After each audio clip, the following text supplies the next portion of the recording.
நம்ம போன வீடியோல பார்த்தீங்கன்னா, பேங்கிங் செக்டார்ல இருக்கிற அண்டர் வேல்யூட் ஸ்டாக்ஸ் என்ன? பேங்கிங் செக்டார்ல இருக்க ஸ்டாக்ஸ நம்ம எப்படி வாங்கணும்? அதுக்கு முன்னாடி என்னென்ன பாராமீட்டர்ஸ்லாம் பார்க்கணும்? இந்த மாரி பார்த்தீங்கன்னா, நம்ம எல்லா டீட்டெயில்ஸும் டீட்டெயில்டா டிஸ்கஸ் பண்ணியிருந்தோம். இந்த வீடியோல பார்த்தீங்கன்னா, நம்ம ஐடி செக்டாரையும், ஆட்டோமொபைல் செக்டார்ல இருக்க ஸ்டாக்ஸ என்னென்ன ஃபண்டமெண்டல்ஸ் வச்சு பார்க்கணும்? அதுக்கேத்த மாரி அந்த ஸ்டாக்ஸ நம்ம எது கூட கம்பேர் பண்ணணும்? எப்படி வாங்கணும்? எந்தெந்த மெட்ரிக்ஸ்லாம் ரொம்ப இம்பார்ட்டன்ட்?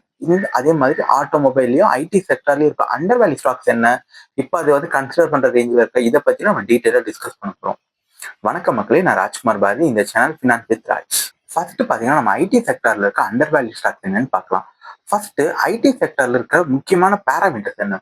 ஸோ நம்ம ஆல்ரெடி ஏர்னிங் பர் ஷேர்னா என்ன, புக் வேல்யூனா என்ன, அதெல்லாம் பத்தி நம்ம லாஸ்ட் வீடியோ டீட்டெயிலா டிஸ்கஸ் பண்ணியிருந்தோம். அந்த வீடியோவை நீங்க பார்க்காம இருந்தீங்கன்னா மேல அதுக்கான லிங்க் கொடுக்குறேன், மறக்காம அந்த வீடியோ பாருங்க. பாத்தீங்கன்னா பேங்கிங் செக்டர்ல இருக்க ஸ்டாக் எப்படி பார்க்கணும், பேசிக்கா நம்ம ஒரு ஸ்டாக் எப்படி சூஸ் பண்ணணும், எல்லாமே அதுல டீடைலா இருக்கு. நெக்ஸ்ட் ஐடி செக்டர்ல இருக்கும்போது பாத்தீங்கன்னா நமக்கு ஃபர்ஸ்ட் முக்கியமான விஷயம் என்ன பாத்தீங்கன்னா ஆர்டர் வேல்யூ. இந்த ஆர்டர் வேல்யூ என்னன்னு பாத்தீங்கன்னா, நான் ஒரு கம்பெனி ரன் பண்றேன். இப்போ நெக்ஸ்ட் எனக்கு ஒரு குவார்ட்டருக்கு என்னென்ன பெரிய ஆர்டர்ஸ்லாம் இருக்கு, அப்பதானே என்னோட கம்பெனியை வந்து நான் ப்ராஃபிட் மேக் பண்ண முடியும். நெக்ஸ்ட் பாத்தீங்கன்னா டீல்ஸ். இந்த டீல்ஸ் நம்ம என்ன மென்ஷன் பண்றோம்னா, இப்போ நான் ஒரு கடை வச்சிருக்கேன், ஒரு ஃபேன்சி ஸ்டோர் வச்சிருக்கேன்னா எனக்கு ரெகுலரா கஸ்டமர்ஸ் வந்துட்டு இருந்தா தான் எனக்கு பிசினஸ் நடக்கும். இப்போ திடீர்னு கஸ்டமர்ஸே வராம இருந்தாங்கன்னா என்னால எப்படி நான் பிசினஸ் பண்ண முடியும்? இப்போ ஏதோ ஒரு சுச்சுவேஷன்ல என் பிசினஸ் வந்து ஸ்டாப் ஆயிடும்ல. ஸோ அதுக்கு என்ன தேவை? எனக்கு ரெகுலர் நிறைய டீல்ஸ் இருக்கணும். நெக்ஸ்ட் பாத்தீங்கன்னா இந்த ஐட்ரேஷன், அதாவது அது பாத்தீங்கன்னா அட்டிரேஷன் நம்ம சொல்லுவோம். அதுக்கான மீனிங் என்னன்னு பாத்தீங்கன்னா, இப்போ நான் ஒரு ஐடி கம்பெனி வச்சிருக்கேன். எனக்கு கீழே பாத்தீங்கன்னா ரொம்ப கிரிட்டிக்கலான இம்பார்ட்டன்ட் ப்ராஜெக்ட் போயிட்டு இருக்கு. அதுல கீ எம்ப்ளாயிஸும் சில பேர் இருப்பாங்க. ஒருவேளை அவங்க இந்த ஆர்கனைசேஷனை விட்டு போயிட்டாங்கன்னா அந்த ப்ராஜெக்ட் எவ்வளவு அஃபெக்ட் ஆகுன்றதுதான் இந்த ஐட்ரேஷன். எப்போதுமே இந்த ஐட்ரேஷன் வேல்யூ ரொம்ப கம்மியா இருந்துச்சுன்னா நம்ம வந்து அந்த பிசினஸை ஈஸியா சர்வை பண்ணிடலாம். இன்கேஸ் அந்த ரேஷியோ அதிகமா இருக்கு, என்னோட கீ ஒர்க் பண்ற எம்ப்ளாயிஸ் நிறைய பேர் ஆர்கனைஸ் விட்டு போயிட்டு இருக்காங்கன்னா கிளைண்ட்ஸுக்கு என் மேல வந்து ரொம்ப டவுட் வந்துடும். என்னால குறிப்பிட்ட டயத்துக்குள்ள அந்த ப்ராஜெக்டை கம்ப்ளீட் பண்ண முடியாது. இந்த மாதிரி சுச்சுவேஷன் வந்துச்சுன்னா என்னோட பிசினஸ் பாத்தீங்கன்னா ஒரு அன்சர்டனிட்டி வந்துடும். இதனால பாத்தீங்கன்னா எனக்கு ப்ராஃபிட் அடி வாங்கும், ரெவென்யூ அடி வாங்கும். ஸோ இதனால இந்த மாதிரி விஷயத்த பாத்தீங்கன்னா ரொம்ப இம்பார்ட்டண்டா பார்க்கணும். நெக்ஸ்ட் பாத்தீங்கன்னா மார்ஜின். எந்த ஒரு பிசினஸ்க்குமே பாத்தீங்கன்னா ரொம்ப இம்பார்ட்டன்ட் பாத்தீங்கன்னா மார்ஜின். ஏன்னா எனக்கு ப்ராஃபிட் இருந்தா தானே என்னால நெக்ஸ்ட் என்னோட பிசினஸ் எக்ஸ்பேண்ட் பண்றதோ, நியூ ப்ராஜெக்ட்ஸோ, நெக்ஸ்ட் லெவல் ப்ராஜெக்ட்ஸ் என்னால் எடுக்க முடியும். எனக்கு வந்து மார்ஜின் கம்மியாயிடுச்சு அப்படின்னா எனக்கு ப்ராஃபிட் கம்மியாயிடும். இப்போ ப்ராஃபிட்டும் மார்ஜின் கம்மியாயிடுச்சுன்னா என்னோட பிசினஸ் பாத்தீங்கன்னா ஒரு சஸ்டைனபிள் இருக்காது. ஸோ இதெல்லாம் ரொம்பவே இம்பார்ட்டன்டான விஷயம். ஐடி செக்டரை பொறுத்த வரைக்கும் மோஸ்டா அவங்க பாத்தீங்கன்னா அந்த லேபர்ஸை நம்பிதான் இருக்கான். ஆக்சுவலி ஒரு உண்மையை சொல்லணும்னா இந்தியன் ஐடி செக்டர் பார்த்தீங்கன்னா ஒரு ஐடி செக்டர்னே சொல்ல முடியாது. பிகாஸ் இவங்க என்ன பண்றாங்கன்னு பாத்தீங்கன்னா ஒரு சர்வீஸை தான் நம்ம வந்து ஃபாரின் கம்பெனிஸ் கொடுக்குறோம். அதாவது அமெரிக்கால இருந்தோ யூரோப்ல இருந்தோ வர ப்ராஜெக்ட்ஸுக்கு நம்ம ஜஸ்ட் எம்ப்ளாயிஸை தான் கொடுக்குறோம். ஆக்சுவலி டாடா கன்சல்டன்சி சர்வீஸ் சொல்றாங்கல்ல, அதுதான் உண்மை. ஏன்னா அவங்க என்ன பண்றாங்க, ஒரு கன்சல்டன்சி சர்வீஸா தான் இங்க பிஹேவ் பண்றாங்க.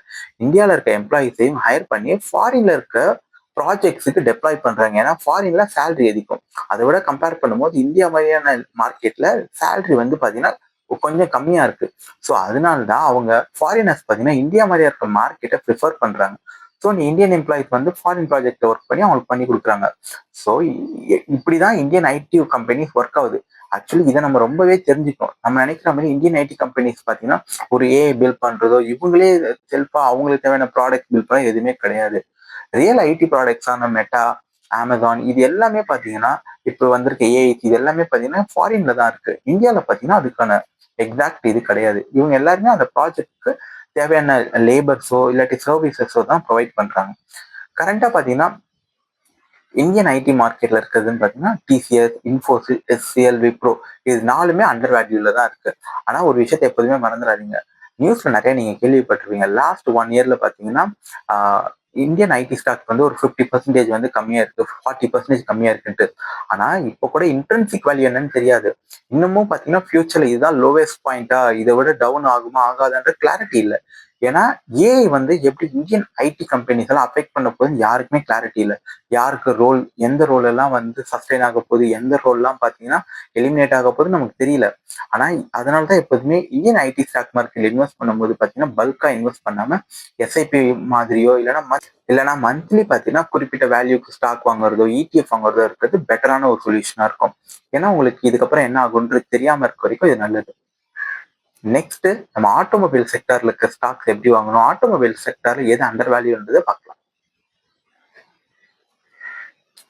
ஆட்டோமொபைல் செக்டாரை பொறுத்த வரைக்கும் ரொம்ப இம்பார்ட்டன்ட் பார்த்தீங்கன்னா சேல்ஸ் க்ரோத். எக்ஸாம்பிள் சொல்லணும்னா உங்க வீட்டுக்கிட்ட ஒரு கார் ஷோரூம் இருக்கு.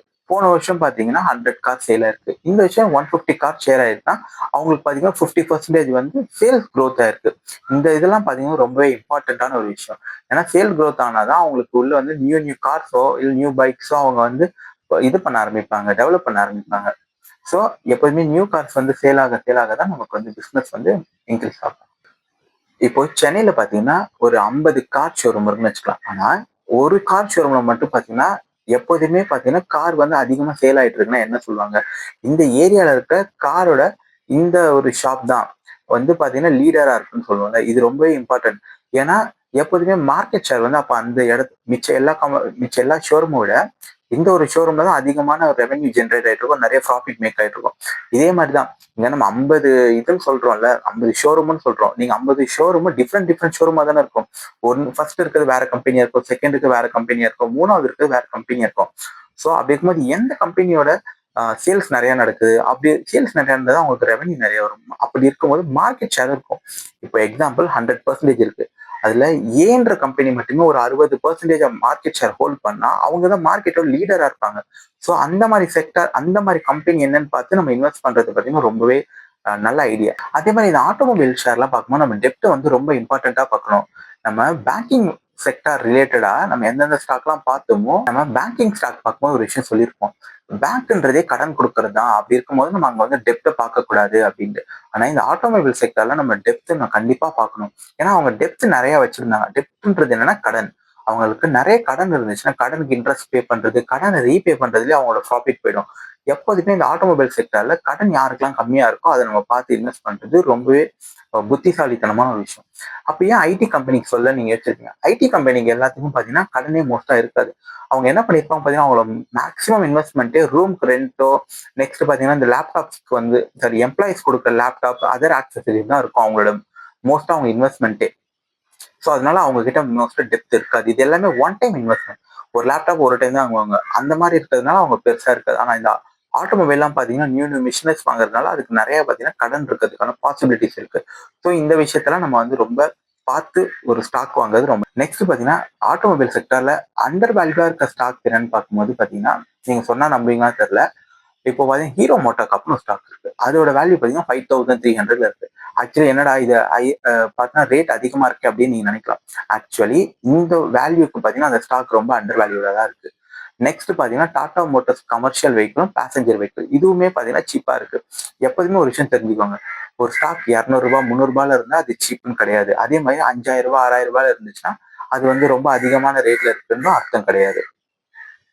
எப்போதுமே ஒரு ஸ்டாக்கோ ஒரு செக்டாரோ அதோட ஃபண்டமெண்டல்ஸ் வச்சு நம்ம கம்பேர் பண்ணி தான் அந்த ஸ்டாக் ரேட் இந்த வேல்யூக்கு அது ஒர்த்தா, இது அண்டர் வேல்யூடா இப்படின்றத நம்ம டிசைட் பண்ணணும். அதை விட்டுட்டு இந்த 300 500ல என்னால அஃபோர்டபுளா இருக்கு, என்னால அந்த ரேட்ல இருந்தா ஸ்டாக் வாங்க முடியும்ன்றதுக்காக அந்த ஸ்டாக் வந்து சீப்பா இருக்குன்னு அவசியம் இல்லை. இது வரைக்கும் இந்த வீடியோ உங்களுக்கு யூஸ்ஃபுல்லா இருந்துச்சுன்னா மறக்காம இந்த வீடியோக்கு லைக் பண்ணுங்க, இந்த சேனலுக்கு சப்ஸ்கிரைப் பண்ணிடுங்க. தேங்க்யூ.